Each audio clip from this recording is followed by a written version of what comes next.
I don't know. You wanna stop by later? Maybe I'll go to fix something tea. You wanna grab something? Hi, I wanted to talk about this because I thought it was funny, and I also had a more or less debate with my friend about it, but it has to do with the TikTok ban. I thought it was funny.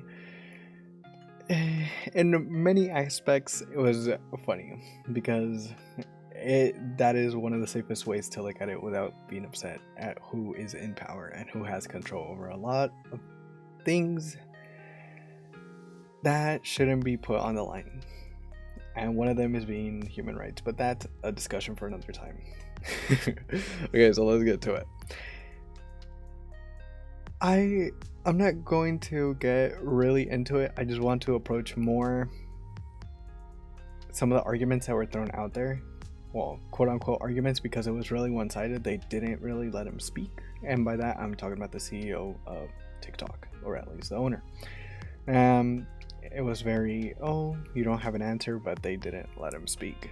So that any argument that was going to be made will not be made because there is no space to speak. So there's that. But anyway, let's move forward. One of the things they mentioned, well, they didn't mention, they showed a TikTok. It had for reasons I will not be saying what it was, but it was a weapon of some sort, and it was argued that it was a threat towards someone of power in the house. I believe it was a representative, and they mentioned her full name. Again, I didn't fully pay attention to her name because that's not what I was paying attention to. I was kind of laughing at the video itself because I feel like it has more to do with generational things where you see these things and you laugh. The point is, it was just a silly gif where it was a gun emptying out. And by the way, it was literally just that. It was like a 3D model made in the early 2000s. It was literally just that. It was emptying out and it was just reloading, and it was, basically that. Point is, they argued that, oh, this is a very serious threat, and you cannot guarantee users protection when such a vital threat is being made towards someone of great importance. So you cannot make the promise that we will be safe under your app. And I found it tremendously funny because, for one, they took this as an actual threat. But we all know that no one, not a single soul, will be able to make it past security. And if there even is some sort of breach, they would be evacuated quickly. And they would never even get to breathe the same air before anything happens. So it's like, you are finding ways to feel threatened. I feel like you would be more threatened by a bug than a silly gif that someone posted like under an anonymous account. It was probably just a bunch of numbers and like something like silly goober 315 or something, like. But that's another instance. I feel like that's more for generational things. But another thing they argued was that, oh, you're showing this type of weaponry to children. In case you're not from around the US, let me explain. So in the US, there's such a thing called the Second Amendment, where Americans can legally own a weapon. They can see a weapon. They can hold a weapon. They can possess a weapon. Of what caliber? Any caliber. Doesn't, like, it can go from little weapon to big weapon.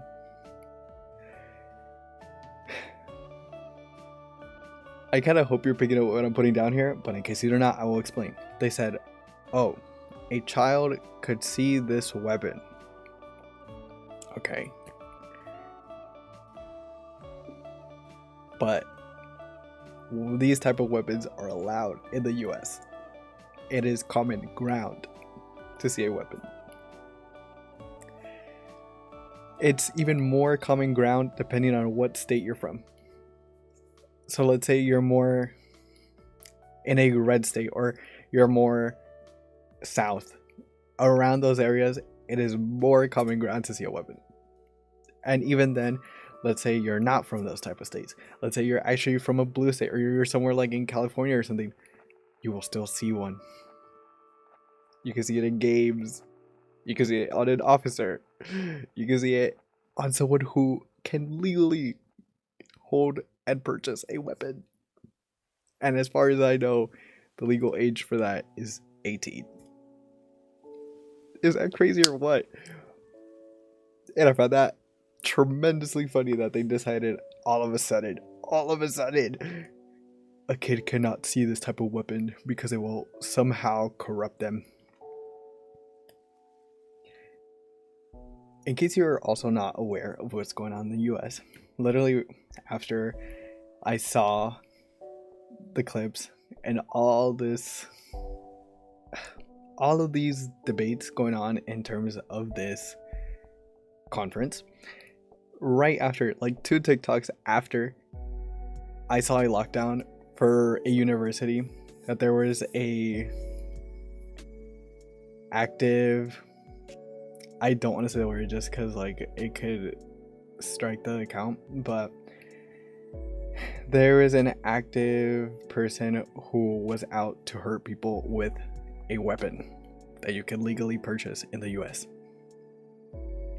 A person who can legally purchase a weapon in the US has made a university lock down and barricade the classroom they were in because they were threatened, and this could potentially hurt and make people pass away. I'm trying to speak with a lot of censors. Yeah, it's difficult. The point is, there's a lot of hypocrisy in this. Tremendous amount of hypocrisy. And the things that they should be focusing on right over the head. Completely. It was very funny because that gif, that pixelated 2000s gif made them feel much more threatened than the kids in schools who have to go through lockdowns, such as the case that when I experienced that as well. When there was an active person trying to harm people in our school, I had to lock down for a very long time with people in a classroom because we were all scared, and there was people here and there crying and waiting for the time to pass. But of course, they're more worried about a GIF on a like silly video app. But anyway, moving forward, since I think that's not of importance to them, they another thing that they wanted to argue was that your information as a person is being sold or given away to someone foreign. But like, what would that mean exactly? What does it mean? So it's like when you sign into Gmail and you're like, okay, here's my password and my email, and here's my information like my date of birth, my name, etc. But isn't there countless places that also ask for that? Like, let's say your PayPal, let's say your Instagram, let's say your Snapchat. I don't know anyone who still uses that, but I'm just putting it out there because I can vaguely remember those. So there's countless apps like that. But what does that mean? Like, they're just giving away your information. And I feel like this is more like a scare tactic more than anything, because let's say someone does in fact get a hold of your information. You think that they're going to go after you specifically. They're like, okay, there's this person called Cynthia and they live in Orange County. I just hit the mic. Okay, so this person named Cynthia lives in Orange County and they're 20 years old. What are we going to do with that information? Absolutely nothing, because why would I suddenly care about this person named Cynthia of 20 years old who lives in Orange County? There's literally nothing of value there. I feel like they're more worried about perhaps like important people using the app, but then again, why would you, as an important person, be posting vital information on the app? Like, oh, I'm going to make this law and I'm going to remove people's rights, and here's my whole plan to do it. Like, why would you post that on an app? Otherwise, there is really no vital information. And also, yeah, like, you should know this as you're signing up for an app. Like, it's not their fault that you're not reading the, what's it called? I want to say TOS, but it's not TOS. It's like the terms of agreement before you sign in. All of that text that you don't want to read, it states like, oh yeah, we could potentially do this with your information. This is that. Like, they're telling you, it's just that you're choosing to skip it and you're moving forward. It's not me trying to be like, oh, the app this is that. Like, no, I really don't care about apps. It's just that I see it like, so it's so funny because like it just proves how disconnected the people in power are because they're that much older. Because another thing that they argued was, and I'm pretty sure a lot of you know, but they argued about Wi-Fi. Like, is there a way for this app to be connected to my house Wi-Fi? In case you do not understand, when you turn on your phone, you put in your settings, okay, I am going to use my house Wi-Fi or my data, and then you use that, meaning you're using that data or Wi-Fi to make the app function if it is an internet driven app.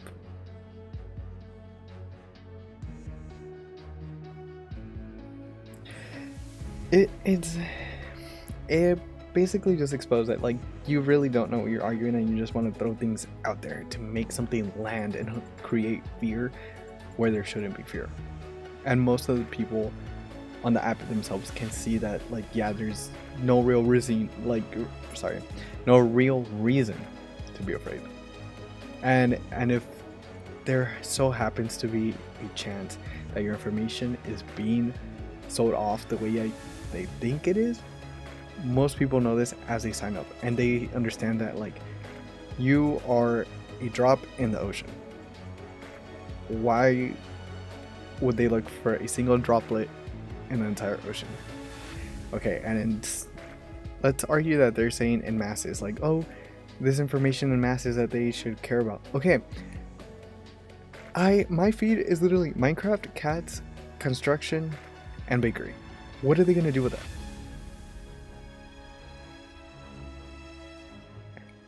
What are they gonna do with that? And then if they do get my information, what are they gonna do with that? They're gonna send me something nice in the mail. They're like, oh, this is that. You should be scared. You are not in the same country as me, dog. I don't know how to tell you this, but like, you'd have to be really dedicated. And at that point, I'll just give it to you. Like, you made the flight, right? Worth it at this point. It's a lot of running around to try to scare someone or scare people, but like, there's no need to. One of the things they did argue that really mattered was more about race and, let's say, censorship about certain tags. That was more important, but those representatives were being overshadowed by the absolute clownery that most of the other representatives were. I don't like getting into politics. It's just that it was tremendously funny and atrocious because it really makes you think like, damn, there's a lot of questionable people in power, or some people with absolute tremendous disconnect from the people in general. And one of the things they wanted to argue was kids themselves. Like, why are they on the app? Why are they doing this? I'm not even going to get fully into it. That has more to do with parenting, but they were trying to find someone to blame themselves. No, blame someone else besides themselves. Like, let's say, oh, I have a 5-year-old kid. Here is my iPad. Take it and don't distract me. You distract yourself and teach yourself with this iPad that I just provided you. And I'm going to get mad if you see something that you're not supposed to see. because of my own irresponsibility for checking in on you and making sure that you're watching what you're supposed to be watching instead of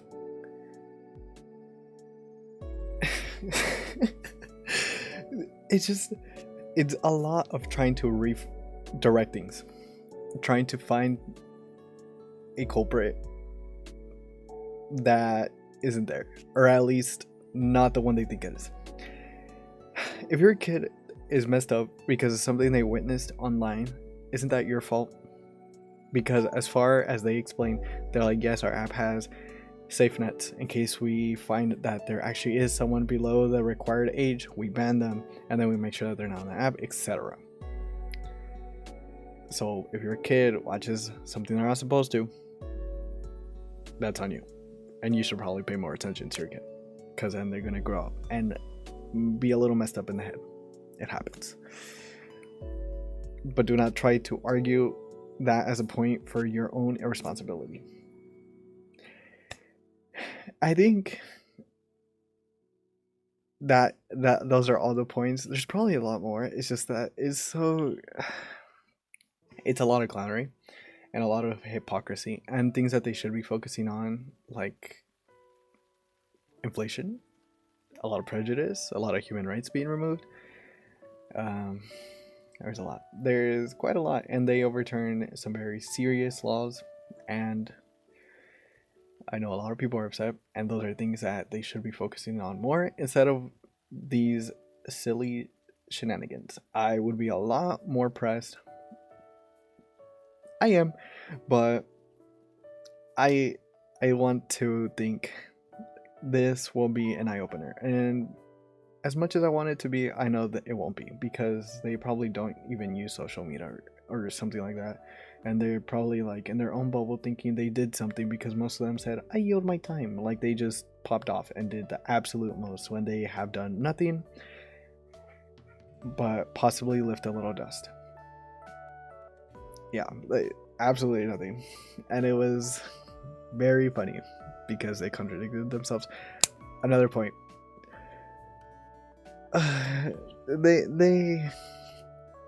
this was, when was this? Okay, another thing that I argued was that, they're trying to repress the First Amendment, if I'm correct, and going back some time, they got mad because they're trying to silence us on the red side. Red side is Republicans. If you know what I'm talking about, they told me the timeline. I literally just forgot it though. It would happen on Twitter though. That's for a fact. They were like arguing about the vaccine, and they said, "Oh, you can't be silencing us because it's a First Amendment right, and this is a public domain app where people are allowed to share their opinion. So this should also apply to Republicans or something like that." And they got mad, and they ensured that they were able to share their opinion even if it was misinformation about the vaccine. So then what they're trying to do right now is silence younger generations who are trying to rebel against. Yeah. So they're trying to rebel, and they're trying to slowly silence, like, oh, we don't want more of this to feed out. In case that is not the point, that is one of the points that I had seen, and one of them that makes sense, because that is tremendous hypocrisy. And it makes a lot of sense considering that they're removing a lot of human rights at this point. In case you do not know what rights I'm talking about, there's a lot you should be informed about, but I don't think I will be speaking on, because it's very disheartening and it hurts a lot of people. Yeah. And one of them is quite literally about treating POC as a human being. And those are it's like a list of laws that ensures that they get treated as human beings and that they are not separated. But, just a little thing that you should probably look into. Oh, also, before I conclude, I will be linking relevant sources below. So that means, like, I will link the hearing. I will link my clips as to where I heard so and so, like let's say about the little pew pew. Yeah, that, because I'm pretty sure it was already deleted off of TikTok. The thing they cited. I will also put that there. I will put as many links as I can in the description so you can see for yourself and make your own opinion. Because remember, my opinion does not have to be yours, or you don't have to agree. I'm just hoping that it could reach you and hopefully enlighten you in one way or another. But that is all. Bye bye.